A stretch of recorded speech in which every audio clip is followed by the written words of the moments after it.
Hello students, जैसा कि सभी को पता है सीबीएसई ने सारे सब्जेक्ट्स के टर्म वाइज सिलेबस जारी कर दिए हैं। तो इंग्लिश में क्लास 12th के लिए सिलेबस क्या है, सबसे पहले मैं आपको बताऊं। पिछले साल जो सिलेबस को रिड्यूस किया था सीबीएसई ने, वही सिलेबस कंटिन्यू किया है उसने। मतलब कुछ चैप्टर्स जो ऑलरेडी पहले से निकाले थे सीबीएसई ने कि जो नहीं पढ़ने हैं, कुछ टॉपिक्स और चैप्टर्स जो डिलीट किए जा चुके हैं पिछले साल ही, इस साल भी वो नहीं पढ़ने हैं। जैसे दो किताबें जो पढ़नी है तुम लोगों को फ्लेमिंगो में, दो किताबें जो 12th में पढ़नी है, एक फ्लेमिंगो और एक विस्तास या विस्टास। तो फ्लेमिंगो में चैप्टर टोटल थे 8, लेकिन उसमें केवल 5 चैप्टर्स ही पढ़ने हैं, जैसा कि पिछले साल करना था। Poets and pancakes, the interview और गोइंग प्लेसेस नहीं है इस बार भी सिलेबस में। उसी तरह से जो पोएम थी रोड साइड स्टैंड, वो इस साल भी नहीं है। ठीक है। उसी तरह से जो विस्टास है, इसमें भी चैप्टर्स जो हैं टोटल हुआ करते थे 8। ठीक है। तो द टाइगर किंग और journey to the end of the earth, ये दोनों इस साल भी नहीं हैं। ठीक है। तो क्या है अंतर, क्या है पिछले बार के सिलेबस में और इस बार के सिलेबस में? अंतर बस इतना ही है कि उसको 2 टर्म में बांट दिया है। ठीक है। जैसा कि तुम्हें पता है कि इस सेशन में सीबीएसई ने डिसाइड किया है कि तुम्हारे एग्ज़ाम 2 बार होंगे, टर्म 1 और टर्म 2। तो तुम्हारा जो टोटल 100 मार्क्स का पेपर है, वो 2 बार में 50-50 मार्क्स का होगा। ठीक है। और हर चीज़ बांट दी गई है, सब कुछ बटेगा। तो उसी बटने में ये क्या बटा है, टर्म 1 में 50 मार्क्स, टर्म 2 में 50 मार्क्स। इवन जो तुमको ASL करना होता है, असेसमेंट ऑफ लैंग्वेज स्किल जो है ना, तो वो भी 20 मार्क्स का एक बार में नहीं होगा, दोनों टर्म में 10-10 मार्क्स का वो होगा। ठीक है। तो क्या है, देखो टर्म 1 की बात पहले कर लेते हैं, फिर टर्म 2 पर जाएंगे। सेक्शन इसमें 3 दिए हुए हैं, ABC है ना, उसके अलावा ASL है। तो सेक्शन A जो है वो रीडिंग कॉम्प्रिहेंशन का है, ये 14 मार्क्स का होगा टोटल। उसमें 2 पैसेजेस होंगे। अनसीन पैसेज, वो फैक्चुअल हो सकते हैं, डिस्क्रिप्टिव या लिटरेरी हो सकते हैं। ठीक है। और एक केस बेस्ड का अनसीन पैसेज होगा, जिसको हम फैक्चुअल पैसेज बोलते हैं, जिसमें डेटा वगैरह दिया रहता है, आंकड़ा दिया रहता है ना, पिक्टोग्राफ या जो है हिस्टोग्राम वगैरह बना करके जो दिया होता है, जो डेटा स्टडी करके तुमको उस हिसाब से आंसर करना होता है। तो 2 तुम्हारे रीडिंग कॉम्प्रिहेंशन के होंगे, कितने मार्क्स के? 14 मार्क्स के, 14 नंबर के।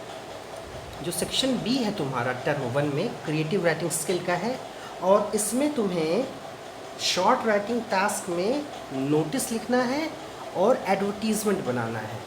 ठीक है।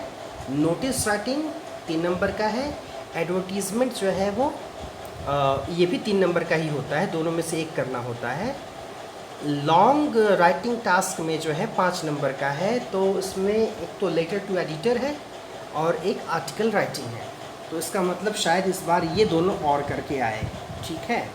या तो आर्टिकल लिखो या तो लेटर टू द एडिटर लिखो। तो ये हो गया तुम्हारा 5 नंबर का, तो 3, 5, 8 ये हो गया। समझ में आ रहा है? सेक्शन C में आओ। सेक्शन C में लिटरेचर है, टोटल 18 मार्क्स का होगा, 18 नंबर का, जिसमें 11 जो है मार्क्स होंगे फ्लेमिंगो से और 7 जो है वो विस्टास से होंगे। क्या है इसमें? कह रहा है लिटरेचर में literary prose, poetry, extracts, seen text to assess comprehension and appreciation, analysis, inference, extrapolation.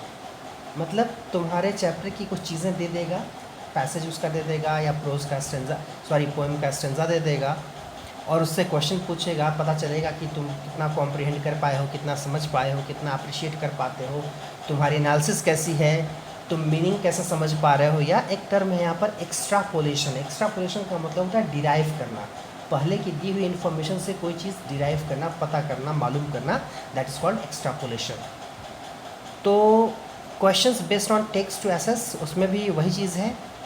तो जो तुमको फ्लेमिंगो और विस्टास में जो चैप्टर्स करने हैं फर्स्ट टर्म के लिए, देखो फ्लेमिंगो में है the last lesson, lost spring, deep water, ये 3 चैप्टर पढ़ने हैं फ्लेमिंगो के, याद रखो।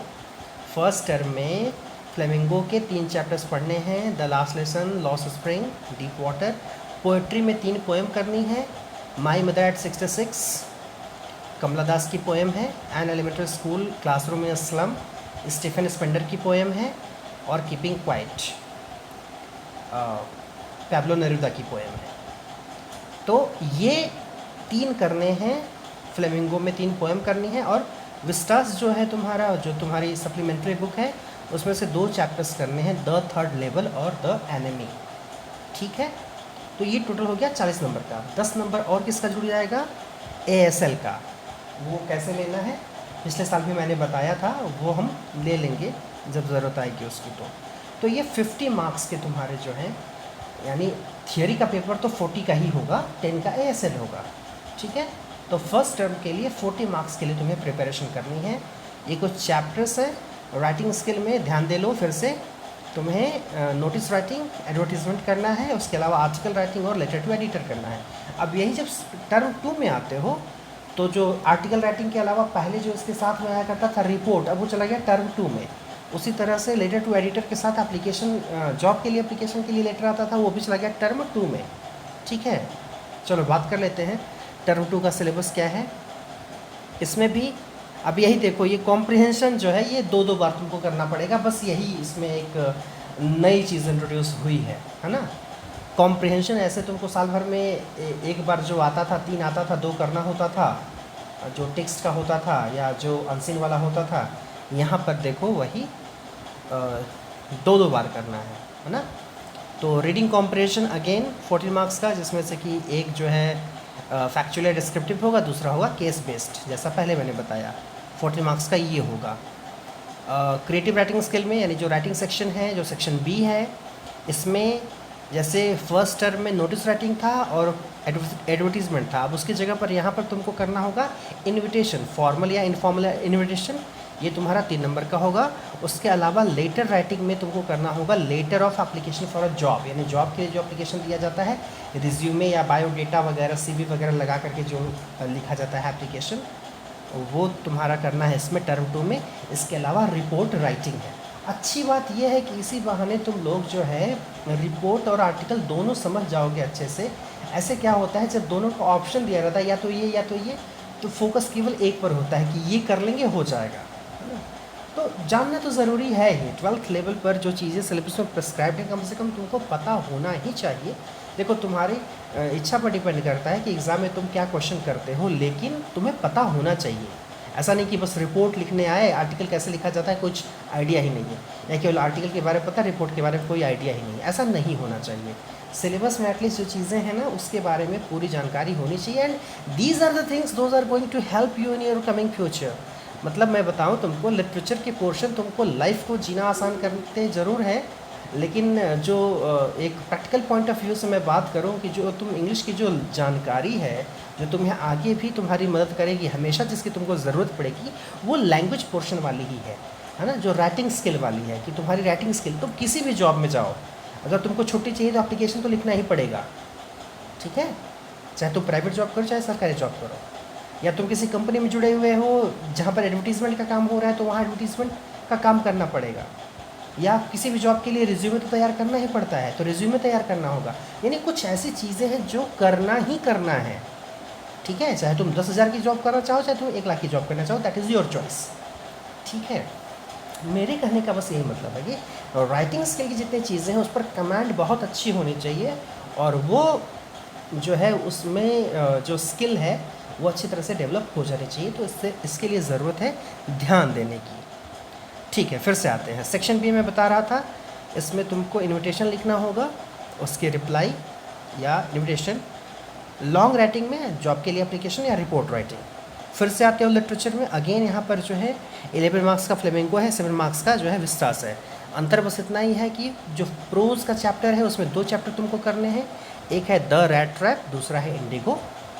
और फ्लेमिंगो की जो पोइट्री है उसमें अ थिंग ऑफ ब्यूटी जो पोएम है जॉन किट्स की वो करनी है, आंट जेनिफर स्टाइगर्स जो है एंटोनिया रिच की पोएम है ये करनी है। तो देखो अंतर हो गया ना, फर्स्ट टर्म में फ्लेमिंगो के 3 चैप्टर्स थे प्रोज के और 3 पोएम थी, वही सेकेंड टर्म में कम हो गया, 2 चैप्टर्स हैं और 2 पोएम हैं, बस बढ़ क्या गया। विस्टास में जो 2 चैप्टर करने थे पहले अब 3 करने होंगे, should wizard hit mommy, on the face of it और even strikes an O level. समझ में आया? ये भी टोटल 40 नंबर का है, बाकी बचा 10 नंबर, वो है ASL का। ASL कर लोगे 50 नंबर वो हो गया, तो टोटल 100 मार्क्स के क्वेश्चंस हो गए। आई होप कि सिलेबस बहुत अच्छे से समझ में आ गया होगा, इसको अच्छे से समझ लो और उसके हिसाब से लगो। क्लासेस तो जो चल रही हैं वो चल ही रही हैं, और थोड़ा सा टेक्स्ट पढ़ने पर ध्यान दो, ठीक है? चलो।